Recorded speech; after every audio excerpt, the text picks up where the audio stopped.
যে Russell viper 1796 সালে Patrick Rasel নামে একজন জীববিজ্ঞানী, উনি আয়ারল্যান্ডের নর্দার্ন আয়ারল্যান্ডের অধিবাসী ছিলেন। উনি একটা বই লেখেন।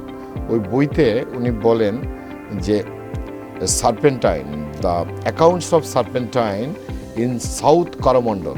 করমণ্ডল হলো মাদ্রাজের দক্ষিণাঞ্চলের নাম হলো করমণ্ডল, চেন্নাই যেটা। এখানে কোস্টাল এরিয়াতে উনি এই সাপের উপস্থিতি প্রথম পান। ওনার নাম অনুযায়ী এই সাপের নাম হয় রাসেল ভাইপার। এবং এই ভাইপার প্রজাতি যেটা, এটার আর বাংলা নাম হচ্ছে চন্দ্রবোরা বা উলুবেড়া, যেটাই বলে। বাদামি রঙের সাপ, 3 কোনা মাথা থাকে এবং এটা 4 ফিট পর্যন্ত লম্বা হয়। এটার আবার বিভিন্ন সাব স্পেসিস আছে। বাদামি রঙের, গায়ের উপর হলুদ বা কালো রঙের ছোপ থাকে, চন্দ্রাকৃতির বলে এটাকে বলা হয় চন্দ্রবোরা।